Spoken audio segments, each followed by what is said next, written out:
കേരള കർഷക സംഘം എലവഞ്ചേരി പഞ്ചായത്ത് കൺവെൻഷൻ വട്ടേക്കാട് വെച്ച് നടത്തി.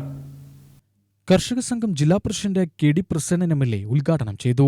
ഉൽപാദന ചെലവ് കുറച്ചുകൊണ്ടുവരണമെങ്കിൽ വളരെ സംഘടിതമായ കൂട്ടായ കാർഷികവൃത്തിയിൽ നമുക്ക് ഏർപ്പെടാൻ. അതുകൊണ്ടാണ് കേരള കർഷക സംഘം പറയുന്നത്, നിങ്ങൾ സഹകരണ സംഘങ്ങളെ ശക്തിപ്പെടുത്തുക, നിങ്ങൾ കാർഷിക ഓർഗനൈസേഷന്റെ കമ്പനികളെ ശക്തിപ്പെടുത്തുക. ഫാർമേഴ്സ് ഓർഗനൈസേഷൻസ് ഇപ്പോൾ വളരെ വ്യാപകമായി സംഘടിപ്പിക്കപ്പെട്ടിരുന്നു.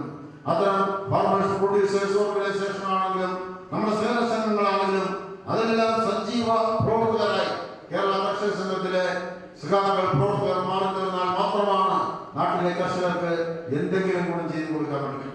അതുകൊണ്ട് കർഷകരെ സംഘടിപ്പിച്ചുകൊണ്ട് അവരെ ഒന്നിപ്പിച്ച് നിർത്തിക്കൊണ്ട് നമുക്ക് ഇടപെടലുകൾക്ക് നേതൃത്വം കൊടുക്കാൻ വേണ്ടി കഴിയണം. നമ്മുടെ കാർഷിക ചെലവുകൾ നമുക്ക് കുറച്ചു കൊണ്ടുവരാൻ വേണ്ടി കഴിയണം. നമ്മുടെ ഉൽപാദനക്ഷമത വർദ്ധിപ്പിക്കാൻ വേണ്ടി കഴിയണം. അങ്ങനെ ഉൽപ്പാദിപ്പിച്ചെടുക്കുന്ന നമ്മുടെ ഉൽപ്പന്നങ്ങൾ ശേഖരിച്ചു വയ്ക്കാനുള്ള സംഭരണശാലകൾ ഇന്ന് കിട്ടാക്കനിയായിരിക്കുകയാണ്. ആ സംഭരണശാലകളും സംസ്കരണ കേന്ദ്രങ്ങളും എല്ലാം നമുക്കൊറ്റയ്ക്ക് ഓരോ കർഷകനായി ഉണ്ടാക്കിയെടുക്കുക എന്നത് അപ്രായോഗികമാണ്. എ ചെന്താമര അധ്യക്ഷനായി.